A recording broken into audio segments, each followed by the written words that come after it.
Hey, we're at the 50th annual Duryea Day show here for this edition of Motor Mouth. Now I say it's 50th annual Duryea Day, but Dan, you just pointed out this is our anniversary of this show. Motor Mouth. So it's been 1 year since our first show here. We made it this far, baby. Yeah, and I think we're even better. We were good a year ago, but we're better now. Better. And we have had people approach us today with their cars and asking to be on the show, so we're getting lots of new show ideas. And some cool cars too. Yeah. I mean, oddball things. Yeah, there's some neat stuff here today. So. Well, if you missed today, you really missed a good show because it's not even noon yet as we're filming this. And the cars have not stopped coming in. I think we're on track to beat last year's record. I hope. Right. And we're just seeing a whole array of stuff. Cobra pulling in right now. Yeah, right now off screen there's a Cobra coming in. I've seen some alumni from Motor Mouth here today too. Yes. I saw the Caps, who had the Ford kit car that we had on. Okay. A couple months ago. I saw them today, so we're really excited, and the show's turning 50, and partially to celebrate that anniversary, is we invited a whole bunch of Pennsylvania-built vehicles here today. I think that's kind of what we're going to highlight today. Right, and we are, and there's a lot of them out there, which is easy to identify, but to get them out here took a lot of phone calls, a lot of work, but we did that, and it's kind of exciting doing that too. So I've been on the phone a lot in the last couple of weeks. So he has. They've been coming out of the woodwork, huh? So I think one of our coolest displays is right here, and we have 3 dials, and we're going to be talking to the owners of them. This is the museum's dial right here. It's 1914. There's only 4 of these that we know of that exist for sure. 3 of them are here. The 4th one is actually just parts right now. So 3 complete cars that we know of. So as you can see, we're going to be talking to the owners of these, and you're going to find out more about dials. It's a dial party here. Dial party, yep. And then we have some other area-built trucks that we'll talk to in a little while. Okay, we have one of our dials here that we invited, and we have the owner of it, which is Dan Evans, and you're from Easton, Pennsylvania, and you brought it here. And again, think rarity, 3 dials, they're all right here. This is one of the owners. First of all, the year on this. There's some debate about that. Tell me about that. There's some debate, I think, on most of the dials.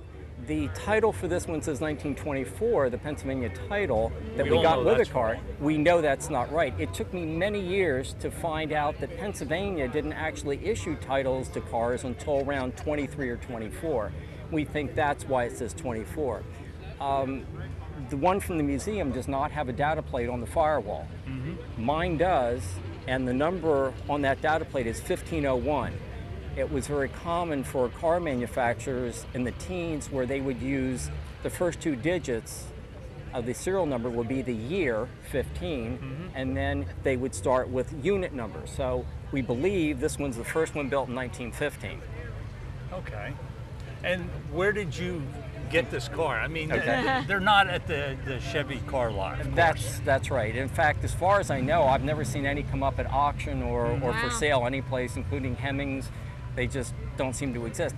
My father bought this car in 1957 from the owner down in Kutztown, Pennsylvania, and had it in his private collection of cars, and then I got it from my father in 2005. Wow. And the way you see it here, the paint, this is exactly how my father got it, and he really didn't do anything to it, and I haven't either. Now, it is in running condition. It was run last in 2000. Okay. So it is a complete running car. Wow. One of the questions that I get today, or gotten today from many people, is what is this thing on the running board? We get that at the museum too. Okay. And it's fun telling them. Yes. And yes. what is that for our viewers? It's a gas generator. You put water in the top, carbide in the bottom. There is a control valve that you can screw open or close, and that valve controls the amount of water that drips down onto the carbide to make the gas for the headlights. Right. And that's something we don't think about because No. obviously we don't have gas headlights. Right. But, Right. you know, my car's automatic. It gets dark and they turn on by themselves. So, Exactly. so, Exactly. Yeah. And now this, like all dials, had a 4-cylinder engine, Right. correct? Okay. And I was going to say, is there anything else unique about this? But the whole car is unique because there's Of course. Right. 3 of them, and Right. they're all different. And they're so- all very, very Yeah. different. 3-speed transmission with a reverse.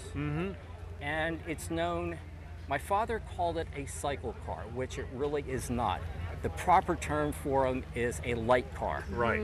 Very similar to a cycle car, but those would typically have a motor that was from like an Indian motorcycle or Right. some other motorcycle. This is a motor that was built specifically for this car at the factory in Reading. I think with the light car, well, with a cycle car, a 4-cylinder engine would be too big for it. Right. And right. maybe the size of it, like the wheelbase Yes. and Yes. width. Well, the dials all have the narrow wheelbase, so in that Okay. regard, they are like the cycle car. Oh, Yes. okay. Okay. Yes. So that's the similarity, and that's why my father always referred to it as a cycle car. This weighs a little over 1,000 pounds. This car. Wow. And that's much heavier than your average cycle car. You're just looking at the differences between the 3. Yours has wire wheels. Yes. The other 2 have got the wood. Yes. I don't know, is that one was standard or, you know? We have pictures of dials from the factory photos from like 1950 Right. with wire wheels. And I Ah. Right. think buffalo wire wheels, I think. I believe you're right. Maybe a future TV Yeah, show. that sounds like a future But job. it's interesting. We go wood wheel to wire wheel, and then back to wood again, Yes. which is very, very interesting. And the headlights too. Yeah, the headlights are very electric on the earlier one Right. to gas, which always confused me, and then back to electric on that one, which makes a lot of sense to me. Yeah. I don't- Unique cars. We don't know much about this factory. There's a few people out there who are very interested in, have done research, but there's not much to research. Right. Very little. And Dan and the other car owner has some information about it, and there's some other people have information. The museum has a bunch, and altogether, still doesn't tell a complete story. No. So- no. Well, I know, and we've talked, it's hard to find ads that they Right. put out, you know, so how do they even advertise Yep. their cars to the public? It's I have one of the original ads from an automotive journal in 15. Okay. Actually, there's a couple of different ads that I have, and one is advertising the car itself and calling it a light car, which was the Okay. correct terminology. And by the way, the light car and the cycle car is something that started in the early teens in Europe and then was carried over to this country because it was a fad of about this era, 14, 15, 16, and then that whole fad, cycle cars and light cars, Right. just went away. sure. It went through its cycle. Exactly. Sorry, Exactly. bit pun there. Yeah. Ba-dum-bum. Yeah. And the other ad I have is Dial Motor Car wanted dealers. So they were Ah. placing ads in publications, in automobile publications, trying to get dealers to sell the cars for them. Barry Yerger, please go back to your post. Well, thanks for bringing the car out. Oh, and my pleasure. Appreciate it. My And pleasure. This is great. We're so excited about having, you know, this Exactly. dial reunion. we'll say. Exactly. I have to mention too, because I know Dan always looks at the tires. Our dial has the non-skid, and this one has. Oh, no, no, Good no, no. years. Good Nope, years. Nope, nope. Two non-skid on the Ah, in back. the back. And we've got two different ones on the front Oh, on this gosh. one, so we know for sure those are replaced. Oh, Okay. okay. Yeah. Huh. So, And And even the nameplate is different. The yes, script. the script is is so different. very different Yeah. between Oh, these yeah. two. I just can't It's enormous. believe Uh-huh. that they. And then the other car doesn't have a Doesn't script. have one that we see. One of the things that we learned this morning Here at our 50th anniversary. is there's probably a couple more dials running around out there somewhere, and we all would love to know where they are. And if anyone has any information to contact the museum, Yeah. absolutely. we'd love to know. And there was at least one truck build as well. Yeah, yep. And So- and that one doesn't seem, that's never surfaced, and love to have more information about that. Or if anyone knows where it is. Lots of great food. Okay. Good. Thanks again. Thank you. Thanks for coming. You're welcome.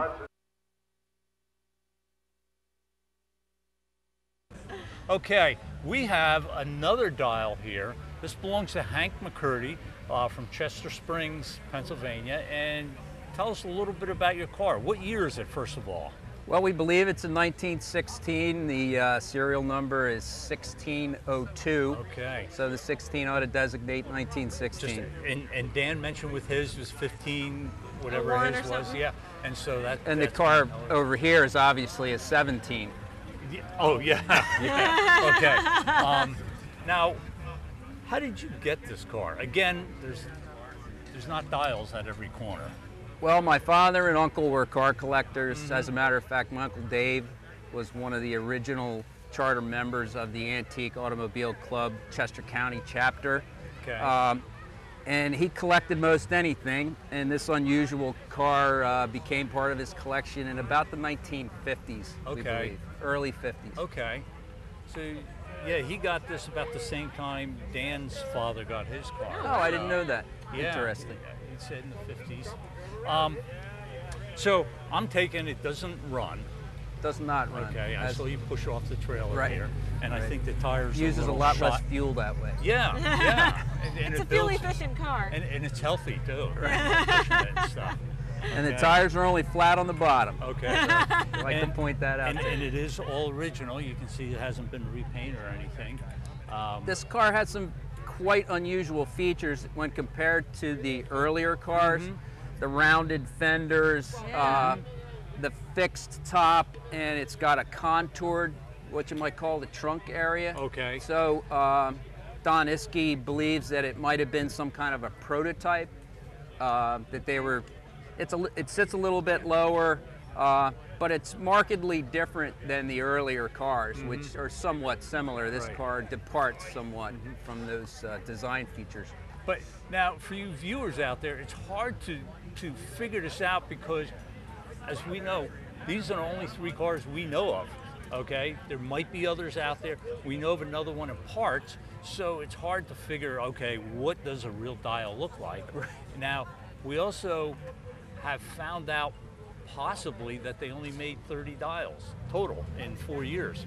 So Not a lot it's- of cars, Yeah, it's right. not a good baseline. There's no real good baseline. But you know, 3 surviving out of 30 is a pretty good survival rate, actually. Right. Amazingly. Thanks to your family and Dan's family Yeah. and our museum too. So. Yeah, this car was last on the road as evidenced by the inspection sticker and license plate in 1935. So 35. that's 80 years ago this Yeah. year. Wow. So Okay. it's been mothballed for some Yeah. time. The car was 19 years old when that happened. Yeah, how when it about was that? mothballed, Right. So, which Right. was pretty old for this year. The cars didn't last as long as they do now. Right. So that's interesting. So. Okay, trying to think of other questions. Again, as Dan mentioned, his has gas lights. This has electric. Electric lights, the, right. The museums, which is older than both, has electric lights. So that's kind of interesting there. And not really a rust issue with this or anything. It's probably been stored It's inside. fairly solid. When I was a young boy, this was in a barn in Lionville, Pennsylvania. Got it. And around 1970, it was moved to more dry storage, where it currently resides. Okay. So, been kept fairly dry, but obviously most of the paint is gone at this point. And it appears that we found a photo of the car among some of the stuff that Barbara and Don brought with them. Right, So we yes. have a photo of the car at some point when it was still mostly painted. Yeah, yeah, and I Wow. saw that Interesting. photo, and it was kind of interesting. I was looking at the photo yesterday that he just mentioned, and we're thinking, wow, you know, look at this car, it's different in this and this and this. Well, then we look at it today and compare it to what we're looking at here. Right. And you can kind of see the similarities, and we could have Scuttlebutt has it. returned to the So, flagship. We're trying to read the license plate on that photo, okay. but my eyes are not good enough to Yeah. do that. Yeah. it may be that it'll match up. Yeah. So. Again, this reminder. Okay. Well, thank you for bringing it. Yeah, it's my Appreciate pleasure. it. And, you know, now the whole world will know about your car. That's good. And who Yeah. knows? Maybe there's people out there who has barn loads Right. of dials, and we'll figure that out. We'll see. Okay. Thanks.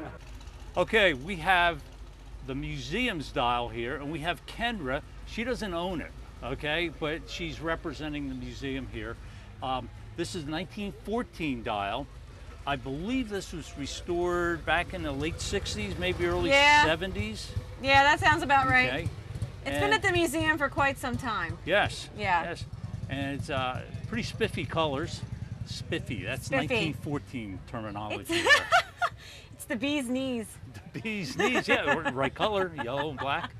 So do you know how the museum acquired this car?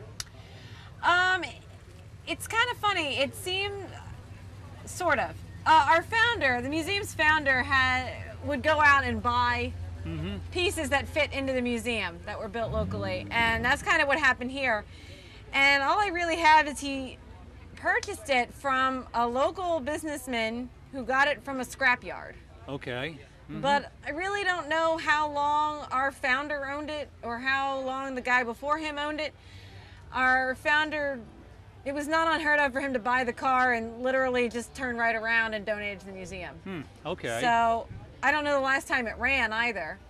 Although it seems as though everything that is needed to have it run is here. Right. But And it's interesting, as we've been talking about the other dials, and it goes for this too, you know, there's so few of them, it's hard to figure out what's going on with them. You can't compare it, you know, there's no manuals for it, you know. You can't go to the auto parts store and get parts for these. yeah. Okay. No. I remember at one time I was looking at the engine on this, and I crawled underneath, looked all over, trying to figure out who made the engine. Again, as I mentioned a little bit ago, they made 30 dials, we think. So you figured they would have bought their engines outside. But then we have pictures of them actually manufacturing engines in the dial company. And one of the founders of the company made cast iron plumbing fixtures. plumbing parts. So we knew they knew how to cast parts to make engines and such. And I was reading some history, and they, at one point, moved their factory into, it was on North 8th and Oley in Reading, Okay. which was the Pennsylvania and Reading pattern factory. All right. So I'm not And they're quite sure what that was beforehand, Yeah. but I was reading too, you know, they built a lot of their parts, which even that seems to be kind of unusual. right. There seemed to have been a lot of outsourcing going on in this time period. You know, they'd get engines from a Lycoming up in Williamsport or a Buddha engine or something. But these Right. guys were, it seems like they were building most of this car in Reading. And the thing is, they were probably re-engineering it between every car too. Yeah. So this engine versus that engine might all be It's all different gonna be a little too. different. So that's some of the dilemma. Well, It's and kind of fun too. Didn't they too sort of want to compete with a Model T in that it had Right. sort of a smaller kind of no frills car, but They lost. yeah, Yeah. they were a lot more expensive than the Yeah. Model T. Right. They never got that assembly line interchangeable parts thing down like Ford did, which is going to make it take longer to build your car, but you're also going to have a lot of differences then between your Right, cars. I mean, almost every Model T within the year, that year Model T is going to match up to other. So Not so. yeah, and these cars, you know, I think when Hank was talking about his 16 dial, he pointed out the fenders in his. The fenders of all these are all different. We were Yeah. looking at the chassis before Kendra and I just started talking about this one. The chassis, this front suspension, they're different. Wheels are everything's The different. shape of the radiator is different Yeah, on each everything's one. different. So it's interesting. Even the gas cap placement is a little different Yes. too. Yes. And Gas cap. Yep. So it's kind of interesting, you know, searching out all this stuff. So this car, I noticed, is like really clean. It is So we had gorgeous, like isn't it? You need sunglasses to look at this car. we had people from the museum, volunteers working on this car night and day, 24 hours a day for weeks to clean It probably it. felt like it. So he's lingering around here somewhere. But He's our brass polisher. yeah, our brass polisher.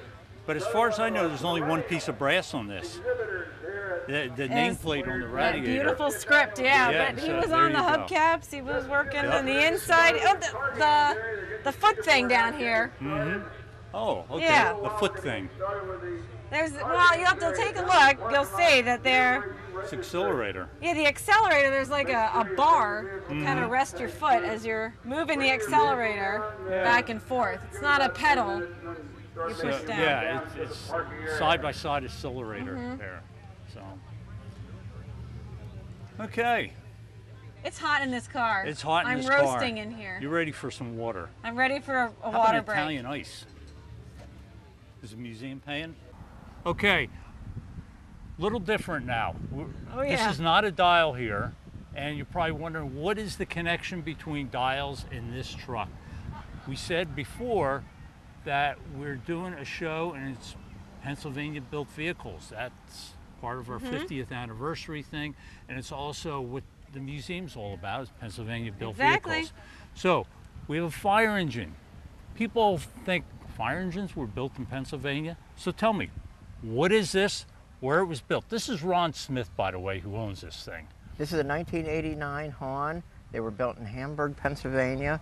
In fact, in 1989, this was the last year that they built fire Okay. trucks. Wow. So this is the last, and Hahn, I believe, goes way back, even before motorized vehicles. Is that Yes, right? yes, Hahn goes way back. I think it was wasn't it around 1917 or something? I I'm think. thinking even before that. Oh, I'm could be. thinking 1800s. Well, I think building they, wagons. yeah, they built wagons. Yeah. But I mean, as far as fire 17, trucks yeah. and stuff, I think it was in 17. And most people, when they think of Hahn, I believe they're thinking of fire trucks, but they also made Yes. regular trucks. Yes, they made regular trucks. Museum has one. Yes. And I remember a celebration last year, which you were part of, and I went to. Yes, in Up Hamburg. in Hamburg, and there's a whole parking lot full of Hahn fire trucks, which is Yes, pretty it, cool. it was in recognition of the 25th anniversary of them going out of business. Yeah, yeah. So, you can have celebrations for anything, Yes. Going out of business, let's have a celebration. That's right. Yeah. That's right. 50th anniversary for the museum, let's have a yeah. celebration. So, And Hahn was connected to our favorite truck, Spangler. Spangler, yeah. Yes, the Spangler truck. Yeah, I've done a lot of research about these Spanglers, which are even more rare. Yes. But, so what about this truck? I mean, obviously you don't drive it to fires, you just drive it to shows. I've seen Right, it in right. shows. This truck was in service until last year, and then it was replaced, and then I got it, and I have it fully equipped though. Everything works on the truck. If you put water in it, it could go to a fire. Now, do you have your fire hydrant? No, I didn't bring a fire hydrant today. I forgot it, actually. have to tell you, this guy has a fire hydrant, and he sets it up, as part of a display with the hose and everything. And real quick, real briefly, at a truck show, you had a problem with that. I did several years ago. I had it at McCundry at the truck show, and this guy came over to me and asked me if I knew what the flow rate of that hydrant was, and I said yes, it was 0. And he said, no, it's not. He said, I'm on the water board here, and we have them checked all the time. And I walked over. I said, well, if you're on the water board, you have a problem. And I walked over and kicked the hydrant, and it started rocking. So he didn't realize it was wasn't hooked up.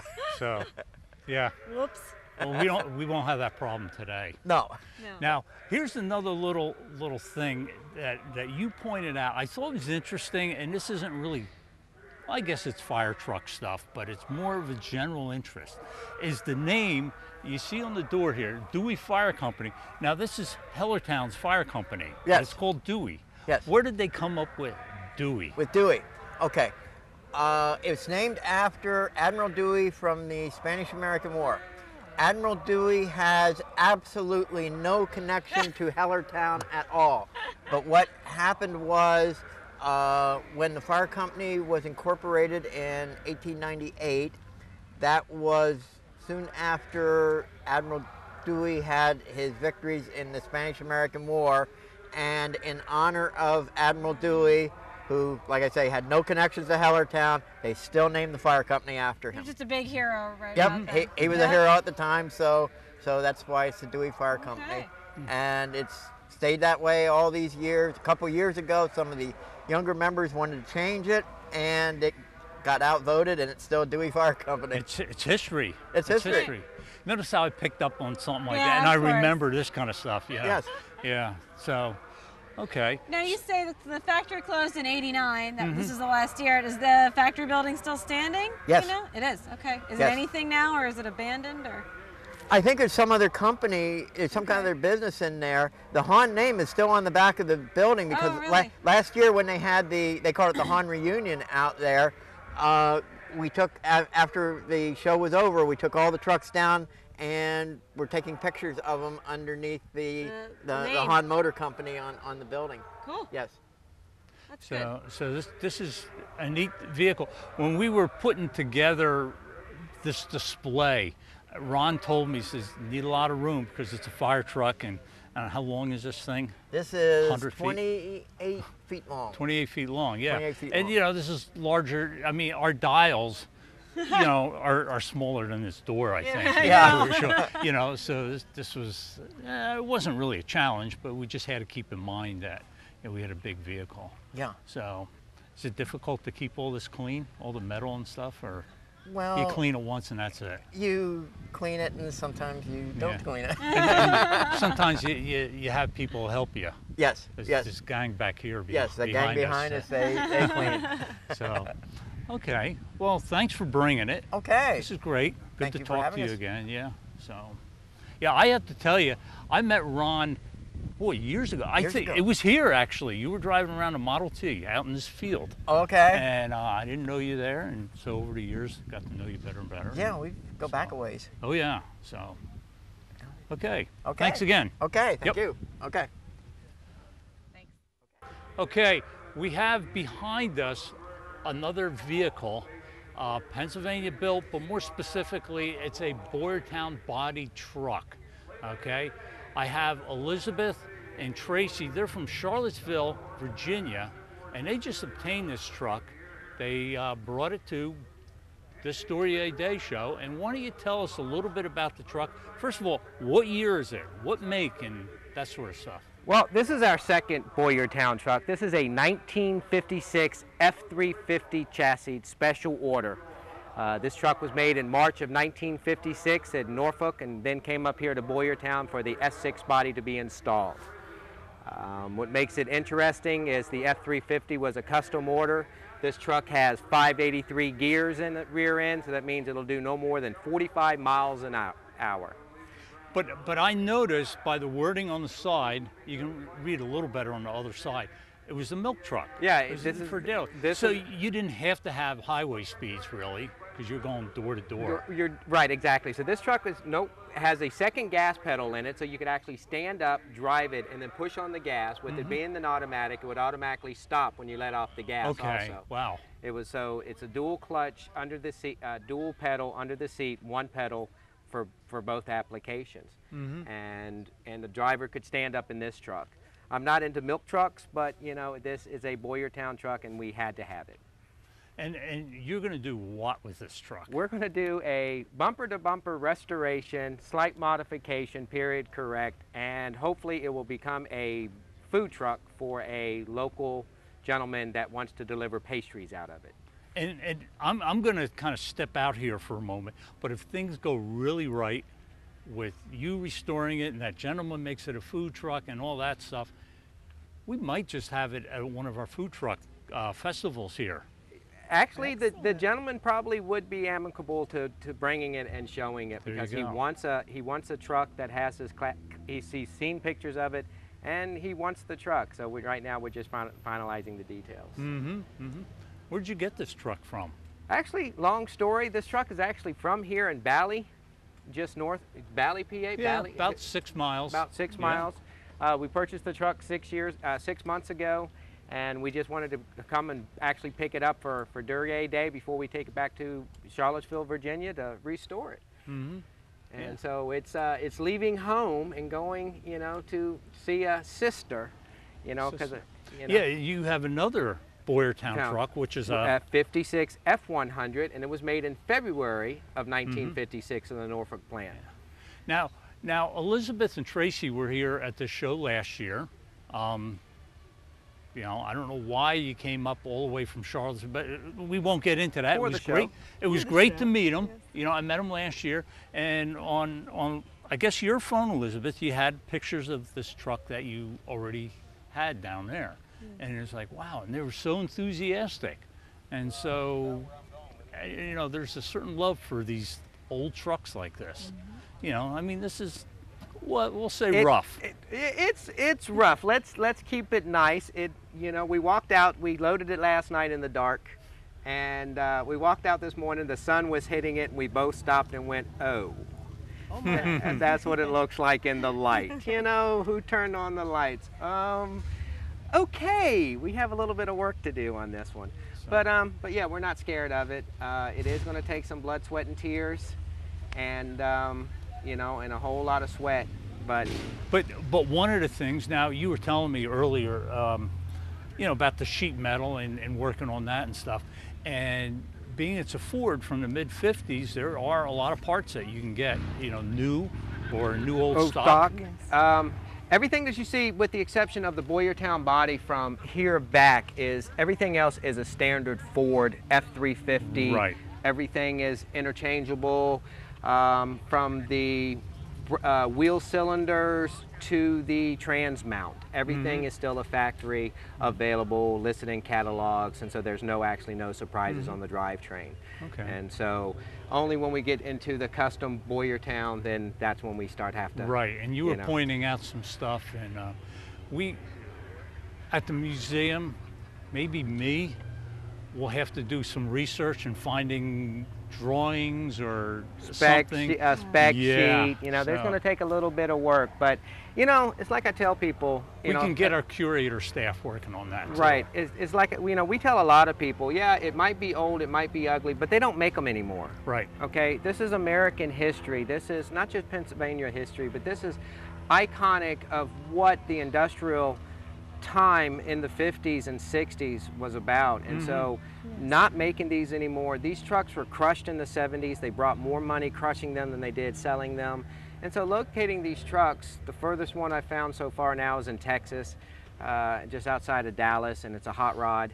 And it's also a Ford chassis. Fords are rarer than the Chevys, because you guys at Boyertown would buy it from the local Chevy dealer. The Studebaker is even rarer. And so to see that body here in the great shape, we were oohing and awing off of that. Even though we're Ford people, it still made us stop and go ooh. And so yeah, oh yeah, here's her belt buckle. She's trying to show her belt buckle. So if you want to, you know. So so what do you think about this, Elizabeth? I mean, he's doing all the work. You enjoy these too. I mean, we've talked, and you enjoy these, and yes, I think the passion to restore things from our past as American history is extraordinarily important. Right. I'm, like, you know, as a stonemason doing historic restorations of buildings and stonework, I have that love and passion for seeing things restored and put back into functioning presence. Yeah, and you mentioned the historical part of it, and Tracy, you said these aren't out there anymore. They don't make things. They don't make them anymore.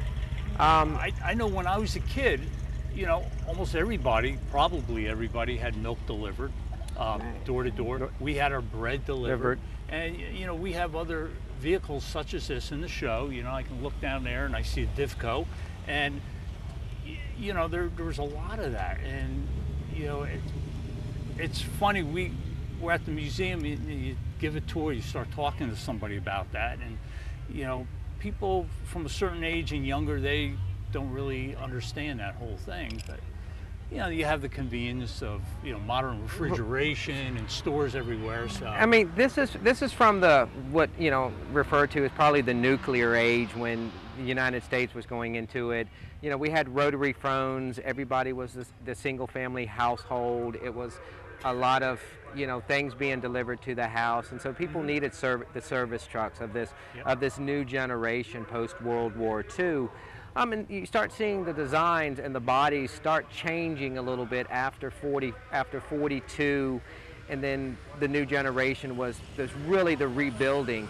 And this is what it represents. It's the post World War II, you know, the industrial design and the vision of the people that said, hey, this is what we need, let's make this. And they don't make it anymore. right. You know, and that's what I keep telling people. Good luck finding one. And we've been looking for probably 3 or 4 years waiting for one to come on the, another one to come on the market. Well, now with the TV show, you'll probably be getting phone calls left and right. And Well, people, you know, thousands of from them. 6 years ago when I saw my first truck, not knowing any idea about Boyertown, I saw it behind a barn in the weeds, and I'm like, I have no idea what that is. It's unique. It's a Ford, and I want it. And then I started researching Boyertown. We came up here to see the museum. We basically fell in love with the museum. And that's what I think was the most enjoyable afternoon. We spent 3.5 hours Wow. in the museum being able to see the history of motor vehicles. And I think that changed my life in an extraordinary way, to see the progression of how cars have evolved. From the Conestoga wagon in the museum to the electrical cars that, you know, today's companies are Tesla are trying to create, like it's something new. I'm sorry, but you need to go back and take a look at 1910. There were electric cars already being run and generated. Go to Boyertown and see them. And so you see this history, and this is what we like to, you know, when it's done, it might be slightly modified. The body will be the same, but, you know. Well, keep us posted. No, we probably won't talk to you ever again, probably.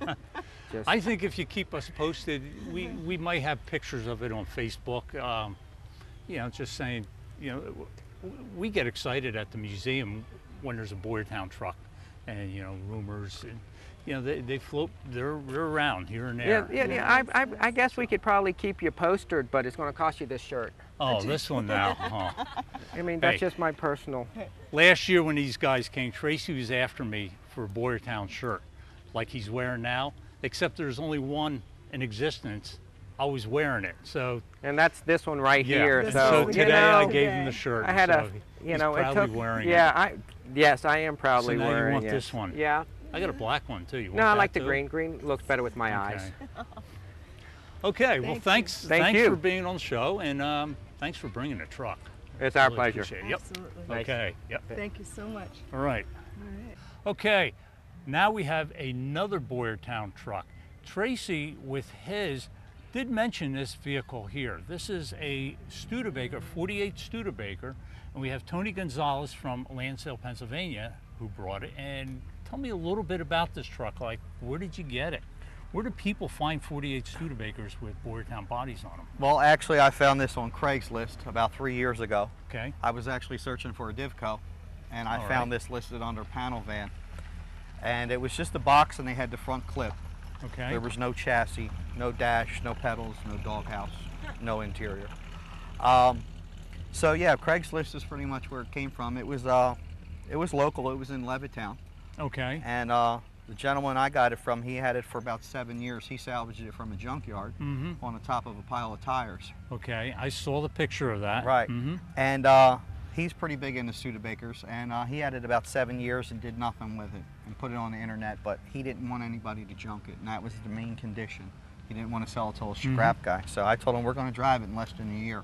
Okay. And we got it together in 9 months. It's sitting on a 95 GMC chassis, Oldsmobile motor and trans, 49 Ford dashboard, and a bunch of miscellaneous stuff from Yeah, I'm looking at the salvage front cars. seat, and it's Yeah, a little newer than front your seat usual is a Studebaker. back half of a Tahoe. Okay. Yeah, back half. It goes down the road pretty good. We drive it to Carlisle and such events. A 100-mile trip is pretty normal for it. Okay. It's a fun truck. Okay. Unfortunately, we don't know what it delivered, unlike the other one was a bread truck. Right, right. And we spoke about this when I seen you at the museum. Yeah. Now, you mentioned the Studebaker front clip was was the front clip and this body, were they together at one time? Yes. Or was they yes, they just always separated it when it was at the got it. at the yard. Got it. Yes. Okay. Now Tony mentioned how he saw me at the museum once, and you came up. I don't know, a few months ago. Yeah, about 2 3 months, months right.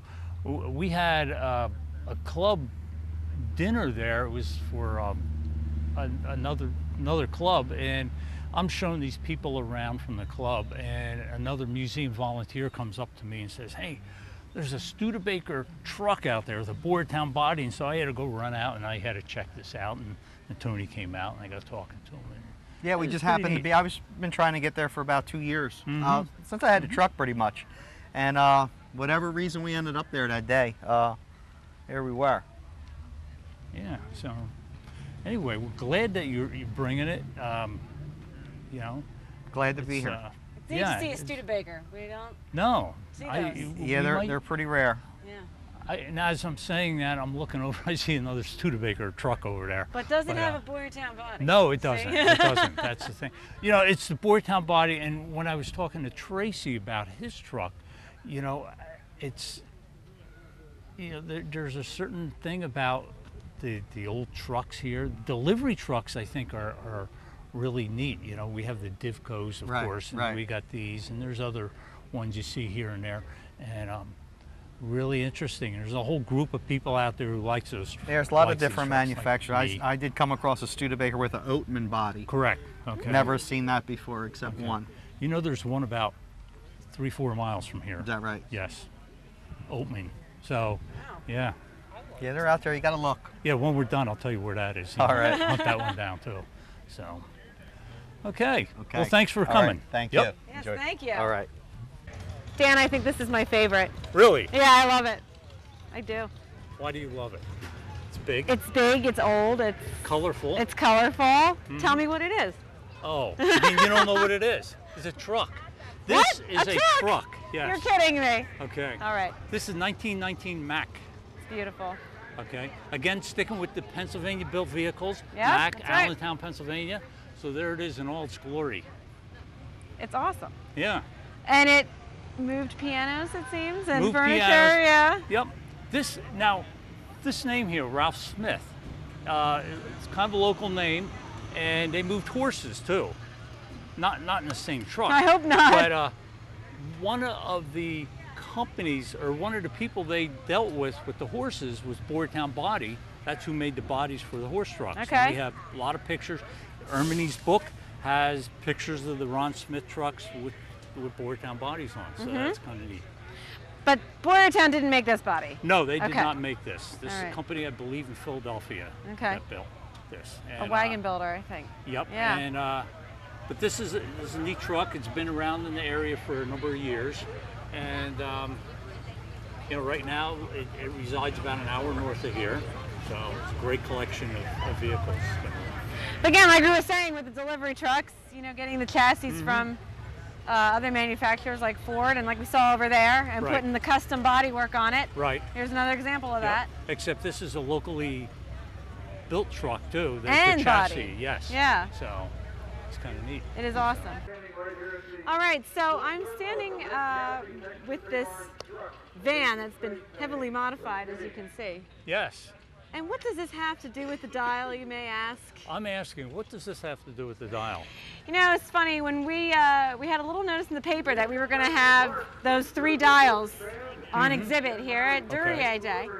And we got a phone call at the museum from the great-granddaughter of Irvin Lengel, who is one of the dial builders. The dial company was founded by a Frank Dick and an Irvin Lengel. They put their last names together, D-I-L-E, Dial.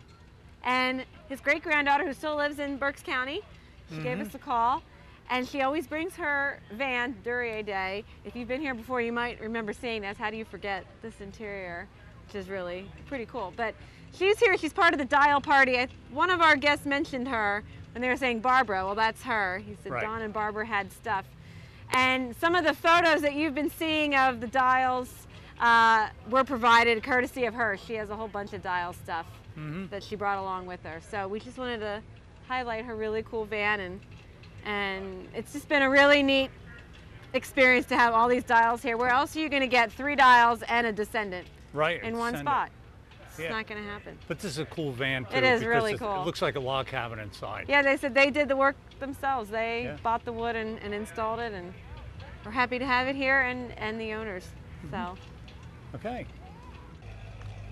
Well, we're at the end of our program. I think we had over 600 cars today, and we barely touched any of the park actually. Right. But we're here now with Joe Reinford, and he's got a, tell me the year? It's a 1990. Okay, Lister Corvette. Yes. We don't have much time left, but we want to get you on because this is going to be on a future show. So you got to keep tuning in. We're giving you a sneak peek of it today. But and you're local, right? Yes, I am. Just in the area. And how rare is this car? Well, there's only 5 produced, and I got one of them. Pretty darn rare. So we've got a lot of rare stuff today. Yeah, we do. Yep. Yep. Yes. So we're looking forward to having you on. All right, very good. And, yeah. We hope you'll come back with us and bring it again. When you were telling us about it, we thought it was too good just to squeeze you into the show only. So we want to give you a show. Yeah, absolutely. When you guys have time, sure. So this will entice our viewers to keep tuning in, and sooner or later We're you'll going see. to have them on for real. this We'll list. take a good long look at it at the museum. Yep. So, hey, we had a great show today, I think. We did. And, I am beat. I'm with tired. the exception of this Corvette, I think everyone was Pennsylvania built. So Right.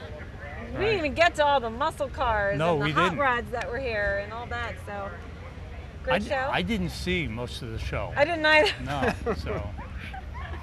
So, until next time, this was our year special. Thanks for being here. You're welcome. And we'll book you again soon. Don't Okay. worry. So, All right. everyone at home, we'll see you in About a month. October. Yeah, something like that.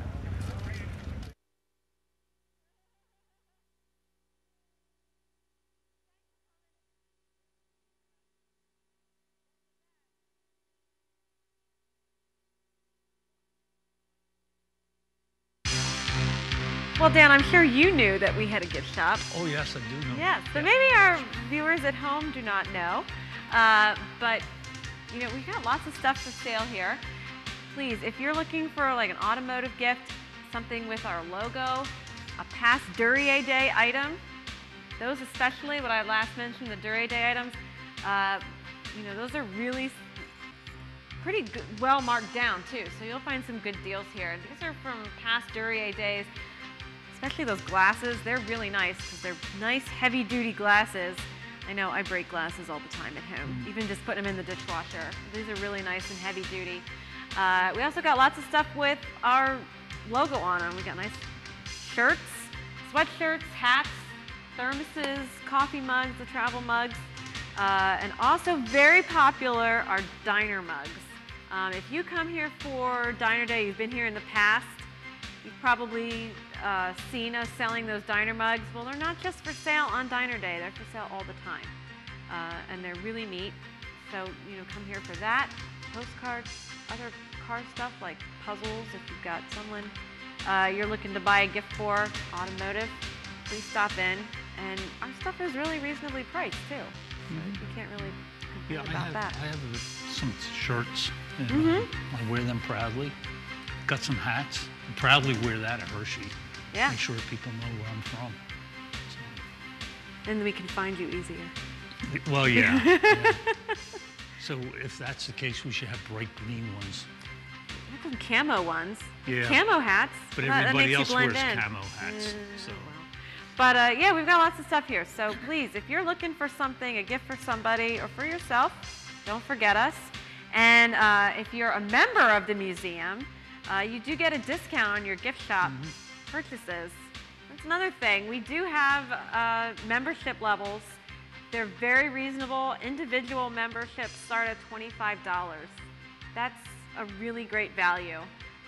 Members get a quarterly newsletter, and that covers a little bit of everything that goes on here, some history, upcoming events, photos and details from past events. It's good, right? You like the newsletter? It is, yeah. Especially when I've Good contributed to it. Especially your articles. Dan and I will both contribute stuff to the newsletter at times. And members also get into the museum free as many times as you want during the year. And that's a great value. You can come to Diner Day, both Diner Days, and not pay the admission, that means. And we have so many great events coming up this year that membership would come in handy. So, and if you're an individual, come to the museum 5 times, you might as well just buy a membership. Right. And then you'll get the newsletter. Because, and I've noticed in the past couple years that we've kind of ramped up the membership benefits, you know, about having free events and stuff for the members, and so that's pretty good. It's a great value. So if you have any questions about any of this, the membership, stuff for sale in the gift shop, come visit us here at 85 South Walnut Street, or call us at 610-367-2090, and we'd love to hear from you.